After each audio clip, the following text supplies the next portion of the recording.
Joining me for this lunchtime Star Wars chat is nobody's friend, Andrew Fantasia. Andrew, what's up? Hey, how's it going? Sorry, I got the laundry going right now, so if it sounds like I'm sitting next to Sebulba's pod racer, that's what's happening. It's the good old working from home. We gotta work from home so that we can all make a living. Anyway, there's a Patreon link in Patreon for all patrons that want to join us on today's live lunchtime chat. Andrew, why don't you say a few things? I'll be right back momentarily.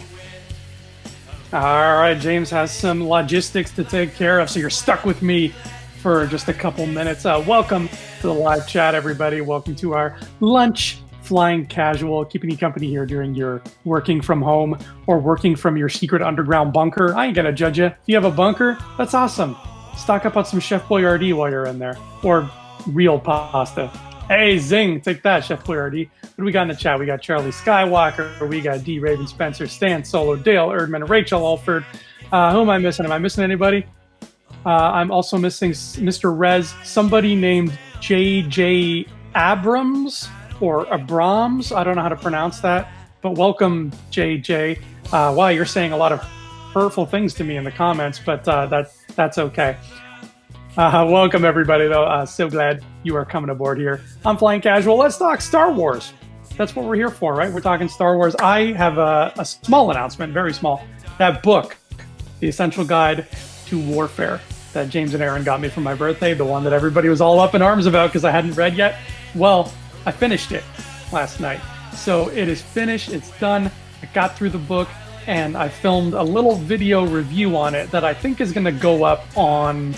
What day is today? Wednesday? I think today's Wednesday. So the review is going to go up tomorrow. At some point tomorrow, you'll see my review on the show. I did a nice little 12-minute flip through of the book. I tried not to focus on my face because you guys are all sick of seeing this face, and I haven't shaved in a while either. So I just kept the camera on the book for everybody's sake. And you can just see the beautiful pictures and all them purty big city words like midichlorians and Yuzon Vong, because the book is full of words like that. And it made me want to read more of those old essential guides, because this was part of the third generation of the essential guides, which I showed you in the book video. And the third generation has like the nicest, sleekest look. It just keeps getting better. But it made me want to read the essential chronology, which I think was generation 2, and the essential reader's companion by Pablo Hidalgo, which is generation 3. That one's got Yoda on the cover, and I think he's reading a book. He's reading a little book. That for me is what's on my list now. Even though they're legends, I want to dive into those books and see what they're all about, because they really paint, from what I gather, a nice picture from beginning to end of the Star Wars timeline. Not the canon timeline, but that's okay. The Legends timeline what is still even fun. Is canon? Yeah, right? What's the deal with canon? Hey, we're going to steal that now, too.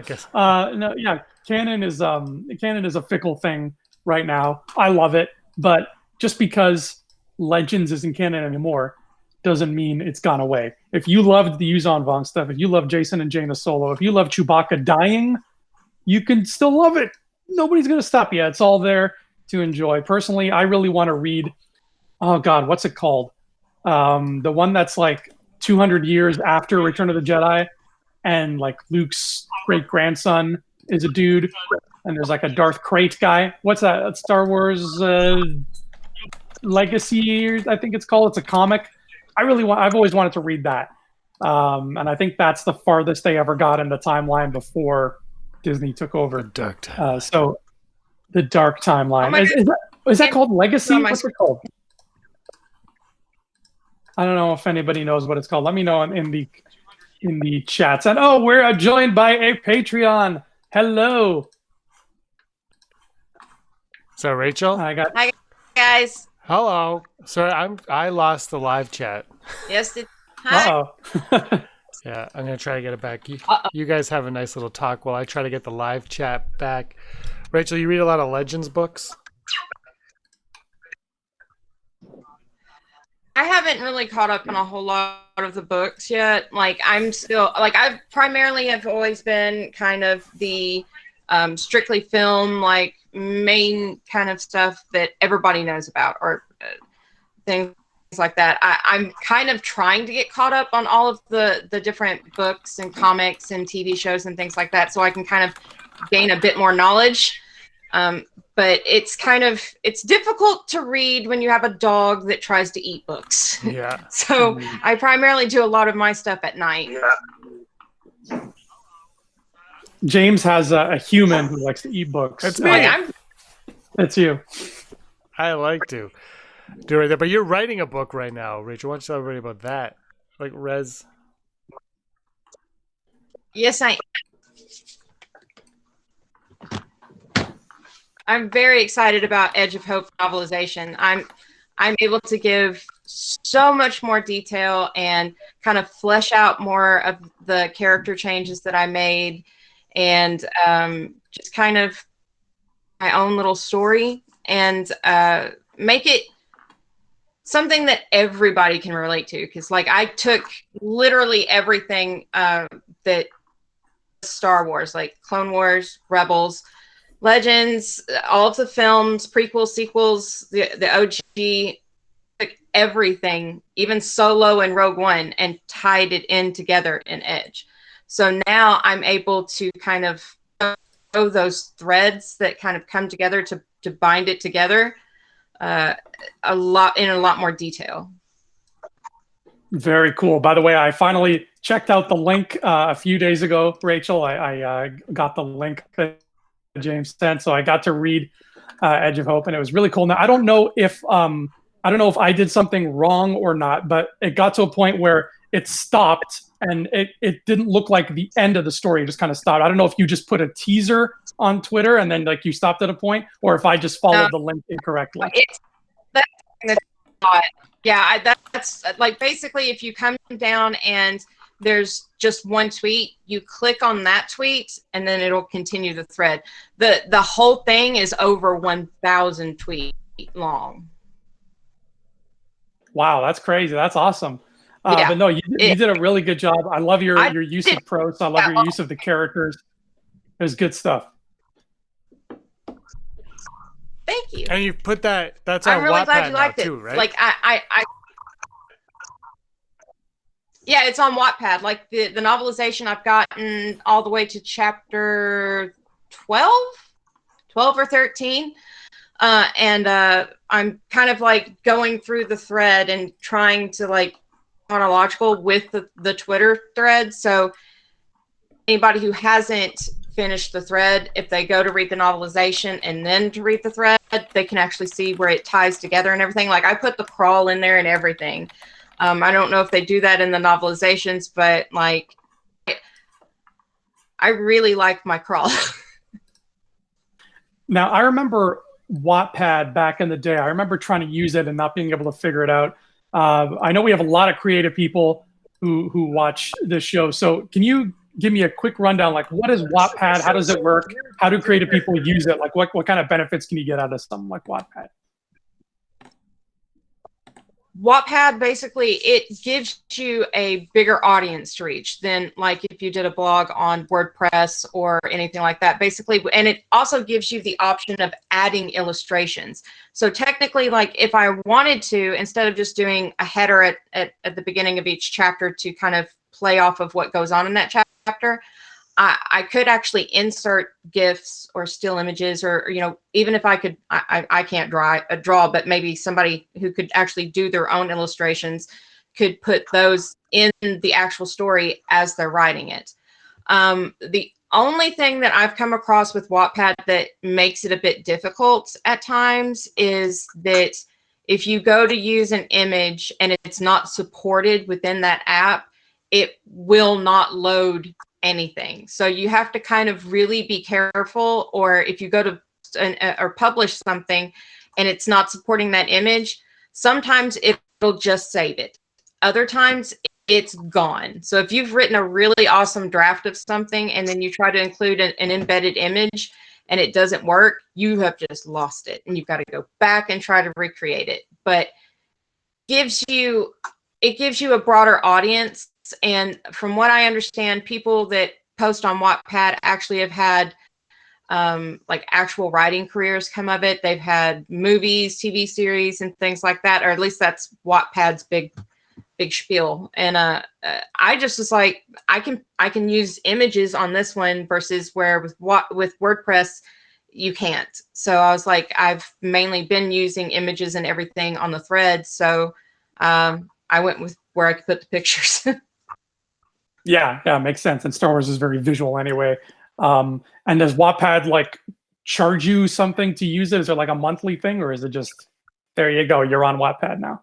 You actually, I mean, it's very similar to WordPress in that where like if you want to reach or interact with more people or be seen more, I guess where like they would kind of put you in a certain group and then advertise that group, and you get more exposure. If you do want to sign up for a type of premium account or monthly subscription or something like that, I just use the free one because I figure anybody who's coming to read anything there, if they're interested in it, don't mind sitting through a 10-second ad. Oh yeah, that's fine. We've sat through worse. And there's what's cool about things like this is there's so much room for creative people to be creative, to do the stuff that they love. And I love that Star Wars brings that out in folks, right? Like I remember when I watched The Force Awakens for the first time and I ran home. I didn't literally run home because I don't live that close to a movie theater. That would have been exhausting. But I traveled home, and then when I got home, I was all giddy and I was like, Rey is cool and Finn is cool. And I had like creativity in my mind again for the first time in a while. So I went on like a writing spree. Star Wars just tends to do that, doesn't it? And I'm curious if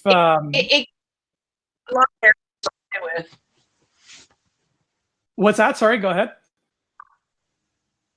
That it gives you lots of characters to play with, because I mean sometimes, especially with the sequels, you get little teasers of what a character could be, and either later on it becomes developed and it doesn't match, but initially you get the opportunity to decide, okay, this one's doing that. I could figure out this is what that guy would do, this is what her motivation would be, and it gives you the chance, like they almost set it up now to where they give you the chance to come up with a story on your own, and then they give you what they thought.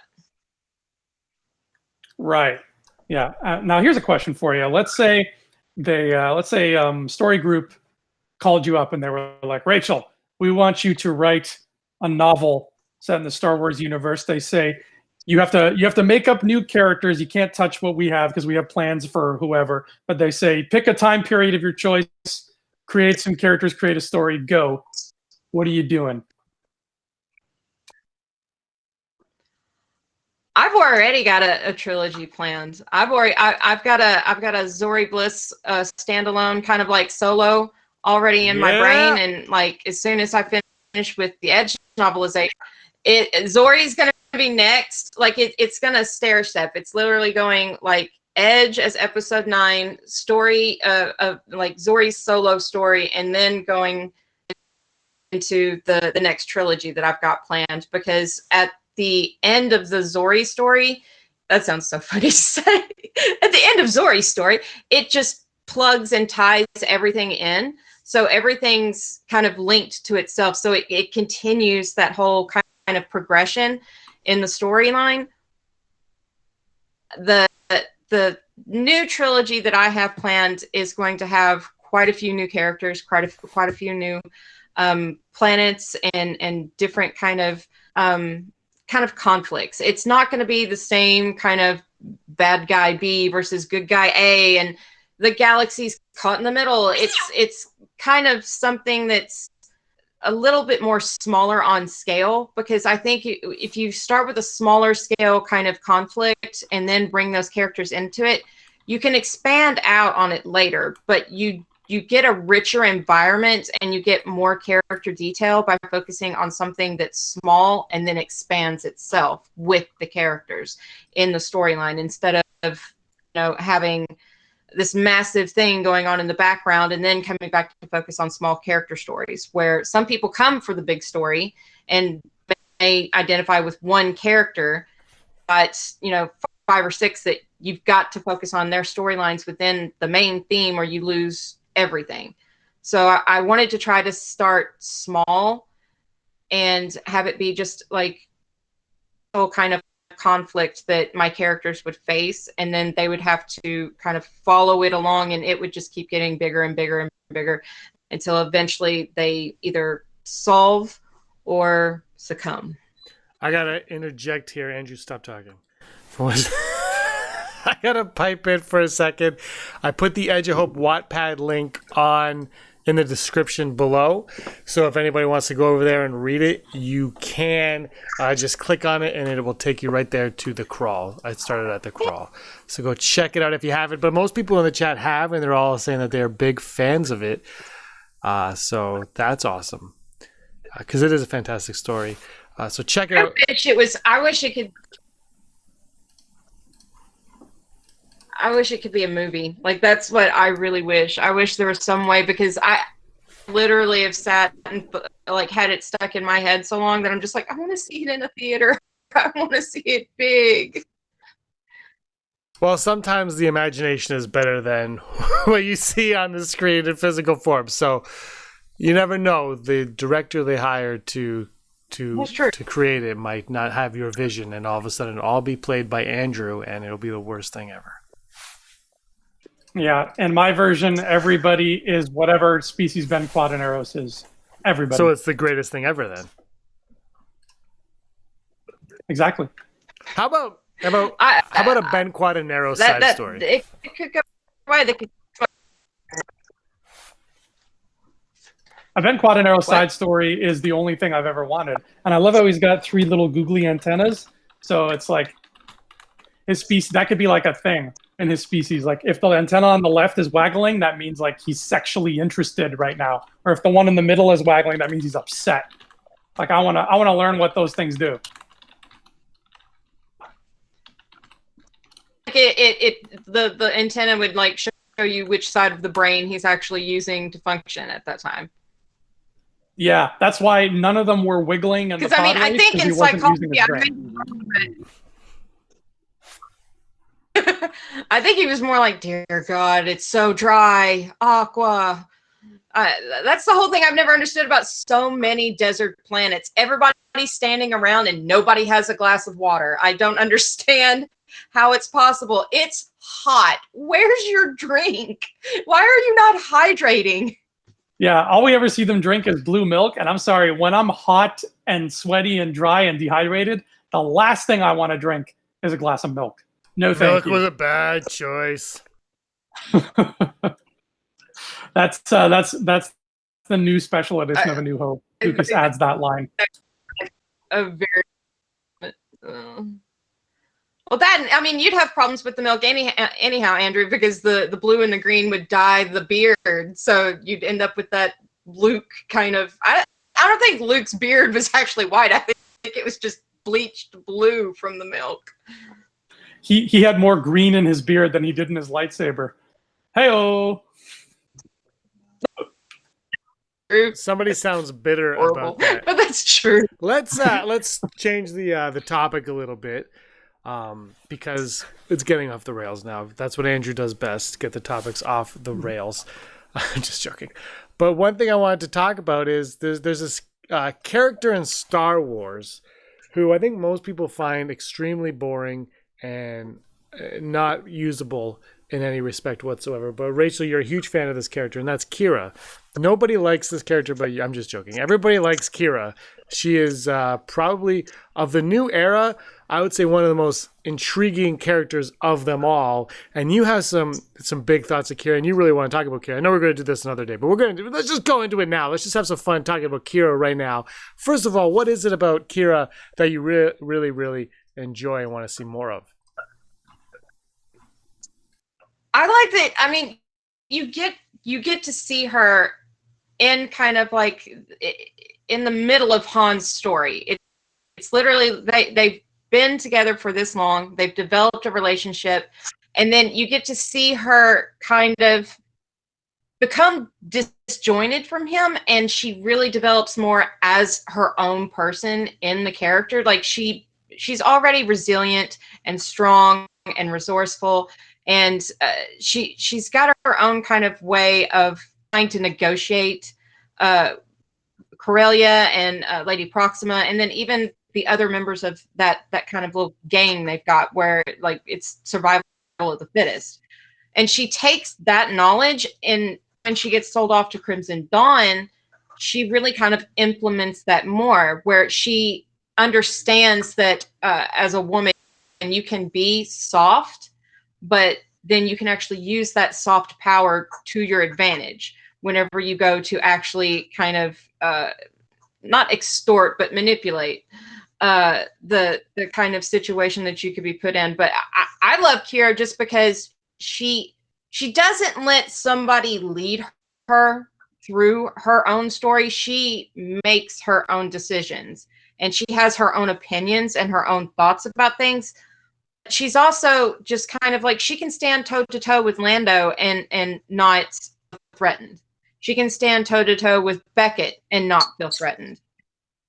She's able to project that kind of persona of like no nonsense, like let's get this done. This is what we're doing. This is the decision.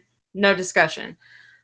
She's also able to be soft, and we see that with Han, and we see it with Chewie. We see it with L3 especially. Like I love L3. L3 and Kiera should just have their own series. I'd watch that every day, all day, just like forever. I think that would just be badass to have her and L3 in a ship doing stuff. You know what I'd love to see? You know that whole sequence of like Kill Bill where Uma Thurman is training with Pai Mei up on the mountain, and he's teaching her all the moves that she ends up using to save herself in later years. I know where you're going with this. A whole movie of Kiera learning Terraskasi, man. How cool would that be?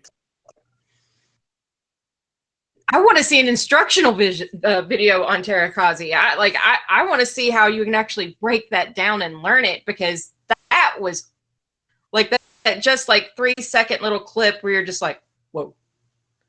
Like, you just see the cape fly, and you're just like, that's why she wanted the cape, for flourishes. The flourishes. It's just, she's got style. She's got all the style of Padme and all the attitude of Leia and Jin. So it's just, I love Kiera.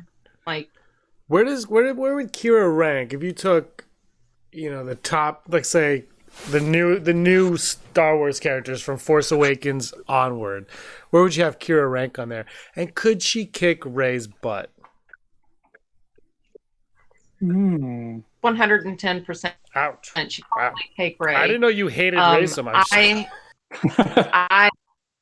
hate Rey. I just think you've got all of the background of her learning survivor skills on Corellia. She's been inducted into Crimson Dawn. She's been taught further by Maul. How much more, we don't know, but she knows Dryden's put her through some sort of training as well. So she's got all of this background in the crime syndicate and living in, rough and tumble worlds. So literally Rey has just been straight survival mode, like on Jakku. She's just do A to B to get to C. But then whenever she starts going through the training, even when she starts going through the training, she's still using a staff when she's got a lightsaber in her backpack. It's like, okay, it's time to put that aside and focus on the lightsaber part of our training, because that's your weapon. And if you really want to be able to prevent your own death, you kind of need to stop playing with the metal stick and focus on the glow stick. But I just think Kiera's got more mental power than like, not mental power, but I think she's got more knowledge and more experience than Rey does. I think that's what would be the deciding factor if they went toe to toe. And I think their upbringings started off on a level playing field, like they were both these orphan, scrappy people who just had to fend for themselves, and they learn how to fight in the streets and all that.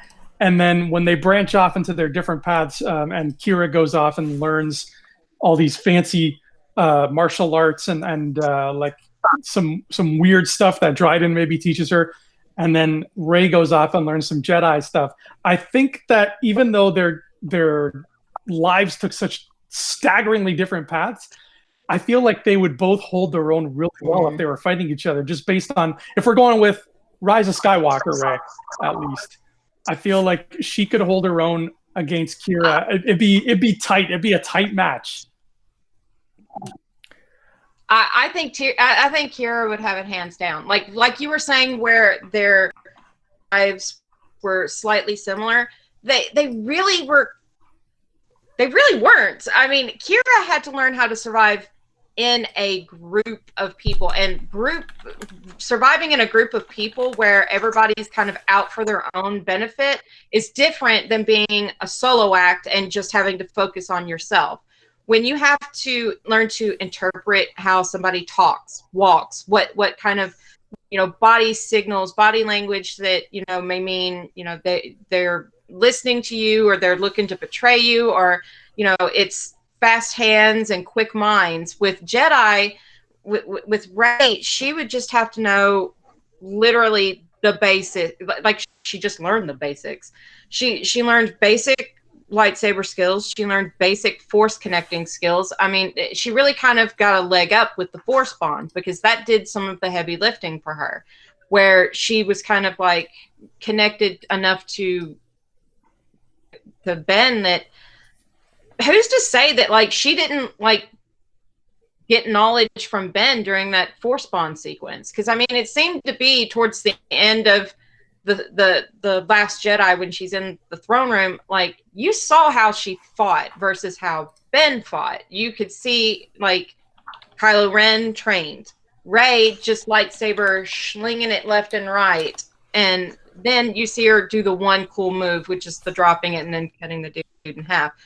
Even after that, in the beginning of Rise of Skywalker, you see that the path is worn into the floor of that jungle, where she's probably ran it 800 times, and she's gotten down the pacing of knowing where the remote is, where it's going to fire first, and that sort of thing. So obviously, she's not being pushed that hard. If you can tell where your enemy's going to be, when he's going to fire at you, there is no kind of there. It's just the same move every day ad nauseum.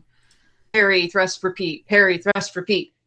It's Kiera has to learn how to improvise, where Rey is just the same kind of, like, she never rises and she never plateaus. She's just constant. I gotta interject here for a second. Rural Farm Boy in the chat, which if you're watching us is probably 5 minutes behind what we're talking about right now, but he says this: having Miss Rachel on for lunch made my day. 3 exclamation points. I just wanted to say that. So thanks for joining us, Rachel. It's awesome. Now I'm gonna say the most important piece. I'm disagreeing with both of you. I think Rey would take Kiera because of one comment. Well, one huge factor about Rey, and that is she is all the Jedi. Ooh. She would just be like, I'm all the Jedi, and Kiera would be like, bah! And then melt away and be like, nah! And she'd be like, nah! So I'm going with that one. So that's my mic drop, is all the Jedi will always take on all the Sith, all the Crimson Dawns. But in fairness, though, I think Kiera in one movie, for me personally, because now I really like Rey now. But it took, honestly, 3 movies for me to really, really, really appreciate Rey. Whereas Kiera was like, not even a full movie, and I was all in, all on board on Kiera, and I was ready for a Kiera spinoff, especially when she becomes associated with Maul at the end. I was like, bring it! But so I am with you guys there. I do see huge potential for Kiera in future Star Wars. Do you think we will be getting any Kiera on Disney Plus? I don't think she'll be on the big screen ever again, but you think she'll appear on Disney Plus? I don't know. I think if they do anything with her, that it would definitely, like, they'd have to work around whatever Emilia Clarke's doing, because at this point there's absolutely no way of recasting her without like it being devastating to whatever product they try to put out. I think I want to see more. I want to see her come back into contact with Chewie and Han later on, after she's been with Maul doing whatever she's been doing with Maul, whether it's more training and being, converted over to a Sith instead of whatever. Because I want to see Kiera make a decision to either go full dark or to kind of still maintain the level of composure that she's got, where she's got a toe in each area. She's part wanting to still have a life with Han. I want to see what happens with that, because I think there's a lot more backstory to play with, and a lot more that give you better storytelling if you just kind of have both of them go through separate timelines and separate things, and then come back in the mix and see what happens. Andrew, what about you? I like to think that she became kind of in the same vein that Lando did, but more successful than Lando, in that she became like this billionaire entrepreneur at some point after working with Maul. Like after Maul took off and just became a weirdo who did whatever he was doing in Rebels on Malachor. I like to think that Kiera just kind of took all those resources and she was like, you know what? I have enough security in my life where I don't need to be a crime person anymore. Because that's what they're called, crime people. The word criminal does not exist anymore. But she's like, I don't have to be a criminal anymore. So she takes her money and she's like, I'm going to start a company.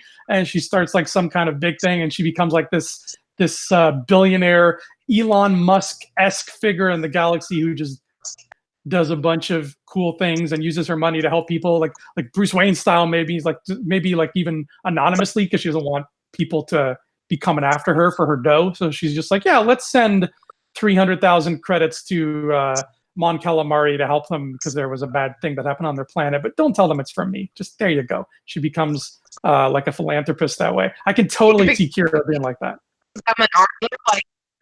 She could be an arms dealer, like we saw the guy who owned that pleasure yacht that BB-8 jacked in The Last Jedi.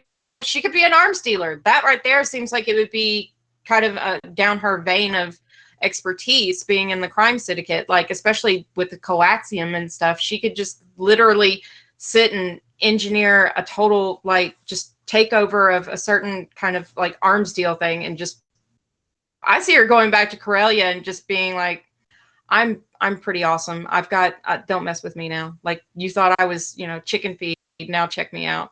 Do you think there's an opportunity to bring her into the fold and make her like we watch the story of her rising into some kind of dominance that is not quite empress level, but just below?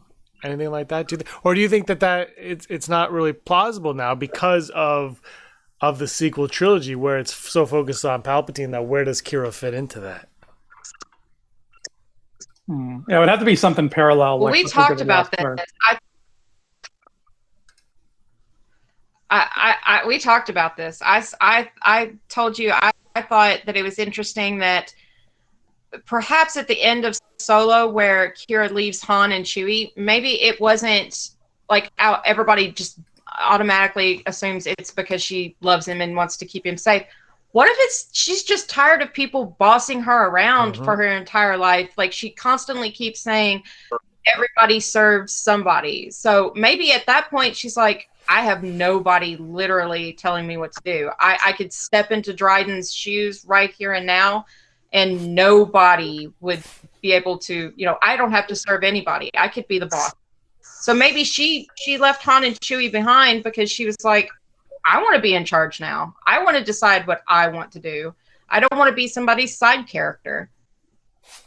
Yeah, I like that. Andrew's a man of many words. Yeah, I like that. I don't even know if my mic. That's going on my tombstone. I had to make sure my microphone was on. I've turned it off a couple of times. Sure, there's just so you don't hear any background noise where I am. Stan Solo has a question for you all. Who is more likely to be in another live-action movie? Kiera, Enfys Nest, or Zori Bliss? I don't think any of them will be in a movie, but let's say Disney Plus. Let's argue like live. Let's just say returning to the screen again in non-animated form and nothing like that. Andrew, why don't we start with you? Who is more likely to return, Kiera, Enfys Nest, or Zori Bliss? I think I got to put safe money on Enfys Nest. Those are good odds. She's very well liked. But also, she, like a lot of cool Star Wars characters, didn't get a lot of time to shine. So when that happens, they, look what happened to Boba Fett. He was in 2 movies for a grand total of about 4.5 minutes. So what did they do? They made like 200 Boba Fett comics in the 1990s, right? They sprinkled them everywhere they could. I feel like the same thing is probably going to happen with Enfys Nest. People loved her. She was cool. She was young in terms of like the story. She was young in Solo. So if you want to jump ahead in the future a bit, she'll still be around, alive. So you could, whether you recast her or just use the same actress now, you could have her there. It'll fit chronologically. I think there's just more wiggle room for Enfys Nest. And people really want to see what she got up to afterwards. Yeah, good point. Rachel? I kind of agree with that because Enfys Nest has kind of like started to kind of cultivate her own kind of like class of fan, and like there is a lot more stuff you could play with story-wise. Like she brings up the rebellion, she brings up it's the beginning of the rebellion, she brings up the conflict with Crimson Dawn and her people. She brings up that her mother wore that mask before she did. So I mean, you've got numerous storyline threads that you could decide to pull on and showcase her in a more detailed way. And I think if anybody was going to be the first one out of the gate, she's kind of almost like the Leia to the Kenobi piece that's going to be on Disney. So like she could technically run parallel to Kenobi. So if Disney was going to tap one of them, I would say probably Enfys Nest would be their biggest kind of opportunity. I am going to I would love to see more Enfys Nest, but because you guys both said that, it will be boring for me to agree. So I'm going to say Kiera, because we're also talking about Kiera, so that makes sense.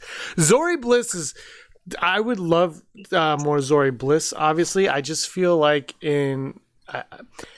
first of all, I don't think what's her name? Kerry Russell will be back. I think she's done her part. And I think Zori Bliss is the kind of character where I would read more as opposed to seeing more on screen. So I'm going to go Kiera because I think there's the possibility of those storylines really, really intrigues me. I love my dark side. And Den Allen just brought up, he came in super. Did anyone bring up that Kiera might have betrayed Maul, which led him to be stranded on Malachor? Is there a possibility that Kiera betrays Maul? This is the thing about Kiera that I love the most, is that she's a character that I would believe could betray someone like Maul, as powerful as Maul. That she is someone that I could believe would do that and be capable of doing so. Because I think most characters in Star Wars that, like on Kiera's level, you would say, well, Maul would just destroy them, basically. But Kira's one that I would believe could do that. So do you guys think there's a chance that she could have, or we'll find out that she betrays Maul, leaving him stranded where we meet him up with him on Rebels?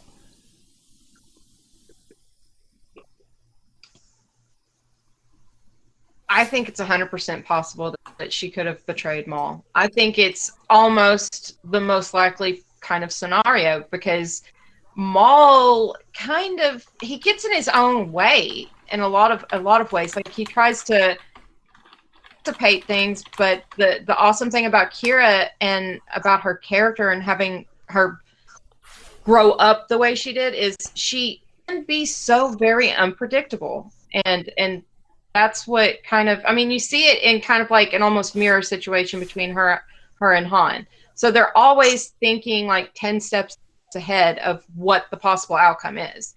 They have, automatically, an exit strategy. I don't think she would have gone to meet Maul at the end of Solo without having a game plan. Yeah, and like looking at Maul in comparison with Dryden Voss, I got the sense that even before Han showed up into the picture, Kiera was looking for a way to get Dryden out of the way and just, move on. And that's Dryden, who, as bad as he was nowhere near as big of a douche as Maul is. So I think Kiera would see that right away and be like, wow, this red guy, he's a whole other level of whack. I do not want anything to do with him. So I think as soon as possible, she's going to be like, I'm either killing this guy or betraying him or just letting him destroy himself. Because like you said, Rachel, he's kind of a Dumbo sometimes. He's got a one-track mind. He's his own worst enemy. That's the dark side for you, right? So I think Kiera is smart enough to recognize all of that. And who knows, maybe she's so, in tune with what kind of guy Maul is, maybe she doesn't even need to do anything. She just kind of stands back and lets him run his own course and paint himself into a corner and then takes advantage. I feel like she could kind of plot ahead in a very Palpatine kind of way and be like, well, I could do this and that right now and get him out of the way or get myself out of his way. Or I could like play it cool for like a year.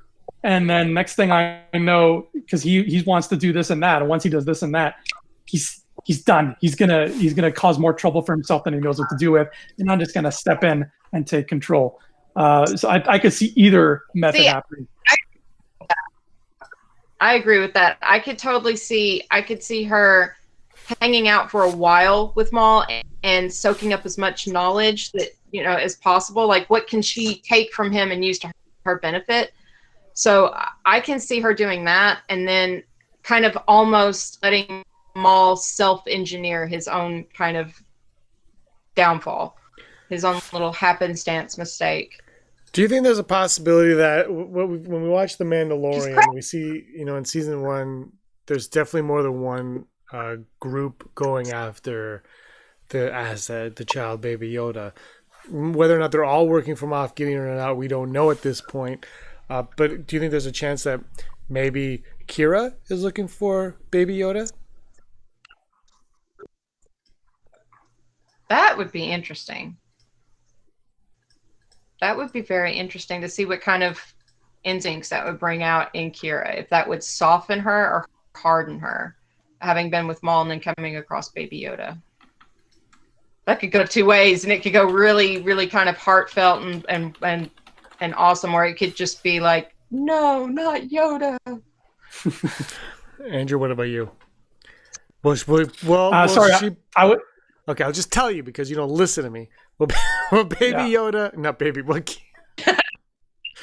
Baby Yoda appear in season 2 of the Man? Do you think there's a possibility that Kiera is also after Baby Yoda and that she may appear at some point in The Mandalorian?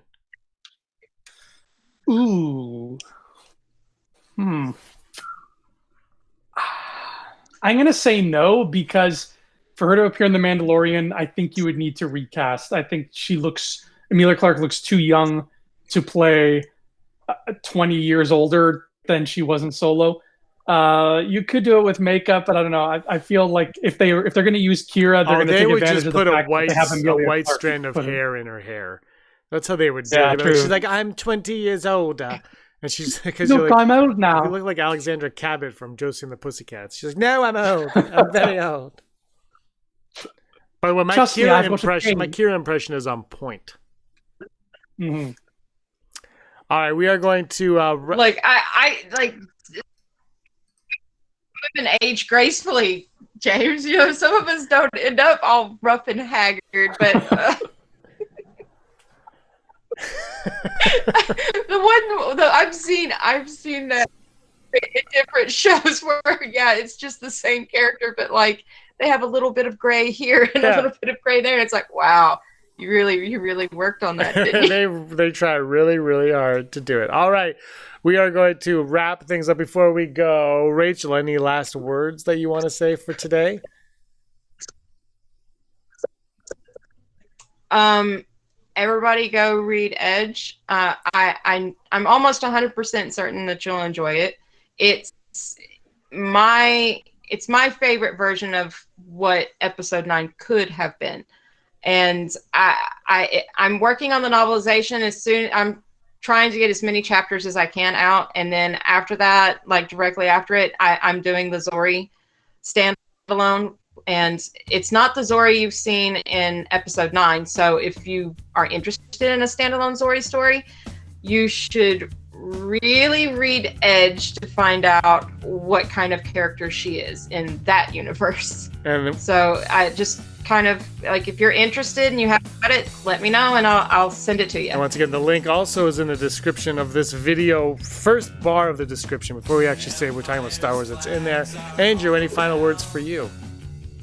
I really want Disney and Pixar to make a new Toy Story movie where the kid Bonnie buys a Zori Bliss action figure, and so they can call it Zori Story, and it's just her interacting with Buzz and Rex and everybody.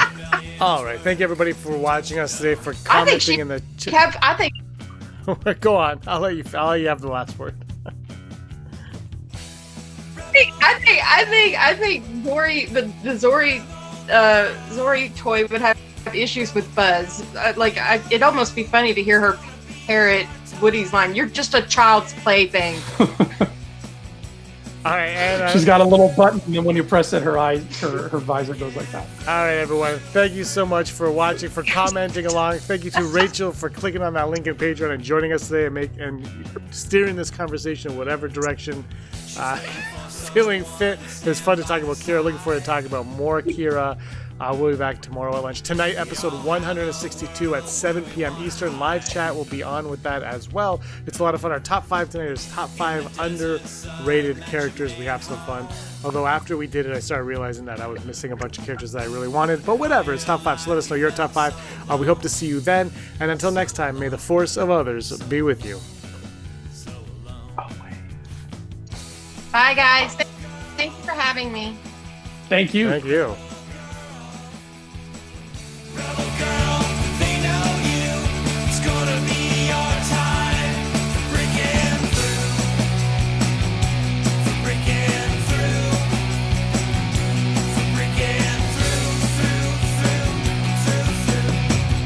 Alrighty, have a good one.